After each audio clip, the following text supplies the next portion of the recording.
मेरे साथियों, जय श्री राम। मैं पंडित विश्वनाथ शर्मा, एस्ट्रोलॉजर, कुंडली मिलान ग्रंथ और भविष्यवेता। प्रतिदिन की भांति हम शिव पुराण का कथा वाचन कर रहे हैं और सुन रहे हैं। और आज हम चौथे अध्याय में, प्रथम खंड का जो चौथा अध्याय है, चतुर्थ अध्याय, उसमें नारद जी के द्वारा जो प्रश्न पूछे गए हैं कि किस प्रकार से भगवान सदाशिव मध्य, आदि और अंत में रहते हैं, कैसे प्रसन्न रहते हैं, निर्गुण होकर भी सगुण कैसे हो जाते हैं, और अपनी जो माता पार्वती और शिव जी के चरित्र आदि के बारे में प्रश्न पूछा है। इसके बारे में हम सुनेंगे। चौथा अध्याय है। मेरे YouTube चैनल को लाइक, शेयर और सब्सक्राइब अवश्य कीजिए। चौथा अध्याय शुरू करते हैं। इतनी कथा सुना करके सूत जी ने कहा कि हे शौनकादि ऋषियों, नारद जी का ये प्रश्न सुनकर ब्रह्मा जी ऐसे प्रेम मग्न हुए कि उनकी आंखों से अश्रुधारा बह निकली। उन्हें तन, मन, स्त्री, पुत्र, घर द्वार आदि किसी का भी कुछ ध्यान न रहा।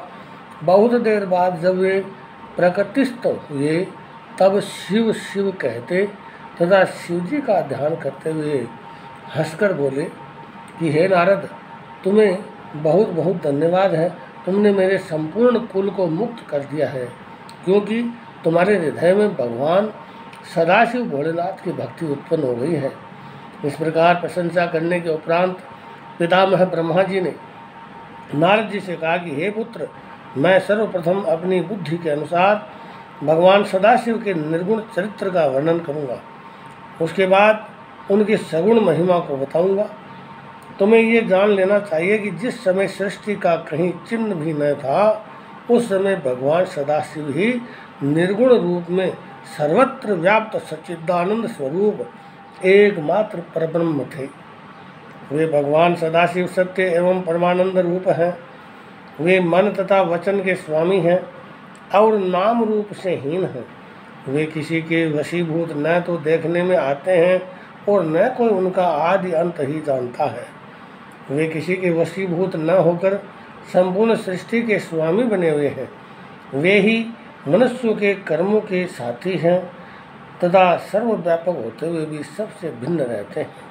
हे नारद, उन शिव जी की स्तुति करने में सहस्त्र फणधारी शेष नाग भी हार गए हैं। योगी लोग उनका भजन करते हैं, परंतु उनके आदि और अंत को नहीं जान पाते। वे निर्गुण स्वरूप वाले प्रभु बिना कान के ही सब कुछ सुन सकते हैं, बिना आँख के ही सब कुछ देख सकते हैं, बिना नाक के ही संपूर्ण सुगंधियों को सूंघ लेते हैं, बिना मुख के ही संपूर्ण पदार्थों का भोजन करते हैं, बिना जिह्वा के संपूर्ण विद्या को पढ़ते हैं। जिन स्वामी की ऐसी विचित्र महिमा है, उनकी स्तुति भला किस प्रकार की जा सकती है। हे नारद, ऐसे निर्गुण स्वरूप भगवान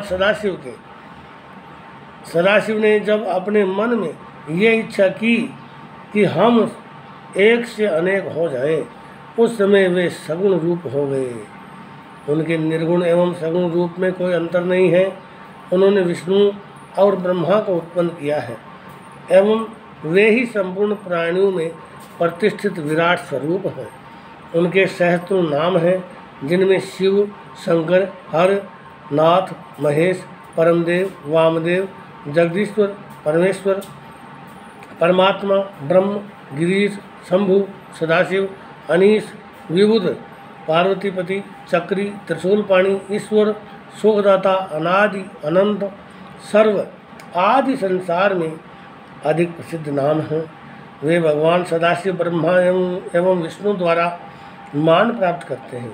संपूर्ण सृष्टि को उत्पन्न करने वाले तथा भक्तों को आनंद प्राप्त कराने वाले वे भगवान उमापति ही सूर्य, चंद्रमा आदि सहस्त्रों गुणों से भरी हुई संपूर्ण सृष्टि एवं ब्रह्मा, विष्णु तथा रुद्र के उत्पन्न करता है। इस प्रकार भगवान सदाशिव अपने सहस्त्रों नामों से संपूर्ण लोकों में प्रसिद्ध है। हे नारद, अब तुम उन त्रिशूलपाणी भगवान सदाशिव के उस सगुण स्वरूप का वर्णन सुनो, जिसका स्मरण करने से ही संपूर्ण पाप नष्ट हो जाते हैं। अपने सगुण स्वरूप में वे मस्तक पर जटाजूट एवं गंगा जी को धारण किए हुए हैं। उनके भाल पर चंद्रमा की कला एवं धनुषाकार त्रिपुंड विराजमान है। वे कानों में कुंडल पहने हैं और सूर्य, चंद्रमा तथा अग्नि के समान 3 लाल नेत्रों को धारण किए हुए हैं। उनका प्रभातकालीन सूर्य के समान पहला मुख पूर्व दिशा की ओर रहता है तथा उनका दूसरा मुख दक्षिण दिशा की ओर। उनके कंठ में 3 लकीरें हैं। उस कंठ में विराजित हलाहल की श्यामता भक्तों के मन को अनायास ही हर लेती है। वे अपने गले में मुंडों की माला धारण किए रहते हैं और हाथ में त्रिशूल लिए रहते हैं। उन्हें कोई चतुर्भुज और कोई पंचभुज कहता है। कईयों ने उन्हें 10 भुजधारी भी कहा है। वे अपने उन हाथों में भिन्न भिन्न प्रकार के शस्त्र लिए रहते हैं। उंगलियां भी सुकोमल एवं अरुण प्रभायुक्त है। ऐसे संपूर्ण कलाधारी भगवान सदाशिव के पवित्र स्वरूप का स्मरण बड़े बड़े तपस्वी तथा मुनिजन निश्चल भाव से किया करते हैं। हे नारद, जिस प्रकार शिव जी के अनेक रूप हैं, उसी प्रकार उनका ध्यान करने या ध्यान धरने की क्रियाएं भी असंख्य हैं, परंतु उन्हें जानने वाले बहुत कम लोग ही पाए जाते हैं। भगवान सदाशिव की महिमा, स्वरूप तथा नामों की कोई गिनती नहीं हो सकती। वेदों का नाम भी न जानने वाले गज और गणिका जैसे असंख्य महापापी मूर्खों ने जो मुक्ति प्राप्त की, उसका एकमात्र कारण यही है कि उन पर भगवान श्री त्रिशूलपाणि ने स्वयं ही कृपा कर दी थी। ऐसे दयालु गिरिजापति की महिमा का वर्णन कौन कर सकता है।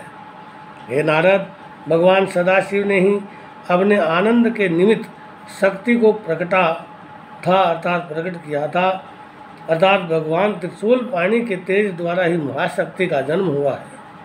उस महाशक्ति का जो स्वरूप है वह मैं तुम्हें बताता हूँ।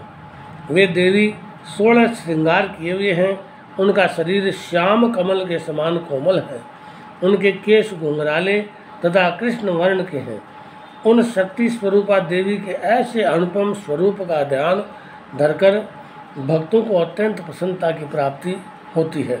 हे नारद, भगवान सदाशिव ने उस परम शक्ति को श्याम रूप में उत्पन्न किया, परंतु अनेक भक्त उन्हें गोर वर्ण अथवा सोने के समान रंग वाली कहकर उनका स्मरण एवं ध्यान करते हैं। इस संसार में जो कुछ भी दिखाई देता है और जहाँ तक वचन तथा मन की गति है, उन सबको इन आदि शक्ति की कृपा से ही उत्पन्न समझना चाहिए। अब हम तुमसे भगवान सदाशिव भोलेनाथ के सैगुण स्वरूप के गूढ़ चरित्रों का वर्णन करते हैं। हे नारद, भगवान सदाशिव को परब्रह्म एवं भगवती उमा को परम शक्ति समझना चाहिए। सर्वप्रथम भगवान सदाशिव ने उमा नाम धारिणी उस परम शक्ति के साथ विहार करने के निमित्त एक लोक की रचना की, जिसमें दुख, चिंता, शोक तथा दारिद्र्य का कोई स्थान नहीं है। वह लोक अत्यंत रमणीक, परम विचित्र एवं मनोहर है। उस स्थान को भगवान सदाशिव किसी भी समय नहीं छोड़ते, इसीलिए वह अविमुक्त कहा जाता है।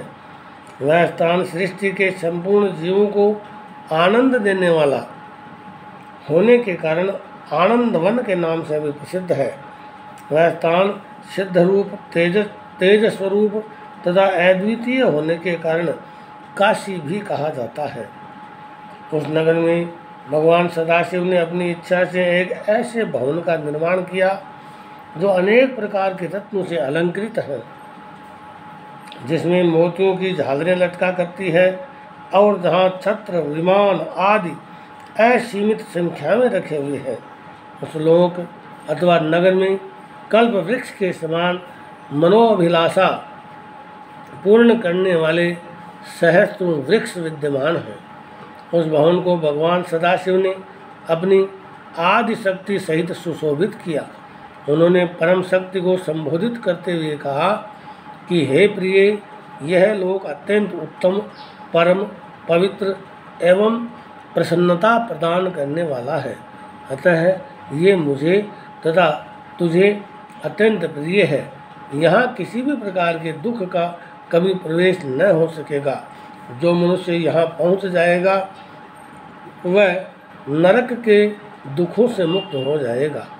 हम इस काशी की जो प्रशंसा करते हैं सो कोई आश्चर्य की बात नहीं है, क्योंकि इसकी स्तुति का वर्णन करने में वेद भी असमर्थ है। इतना कहकर भगवान सदाशिव भगवती उमा के साथ वहाँ विहार करने लगे। जब उनके हृदय में ये इच्छा उत्पन्न हुई कि हम कोई रचनात्मक कार्य करें, उस समय उन्होंने भगवती उमा से इस प्रकार कहा कि हे प्रिय, अब हम कोई ऐसा काम करना चाहते हैं जिससे हम दोनों को प्रसन्नता की प्राप्ति हो। बोलो भगवान शंकर की जय हो। ओम नमः शिवाय। इस प्रकार से ये हमारा चतुर्थ अध्याय प्रथम खंड का महाशिव पुराण का संपूर्ण हुआ।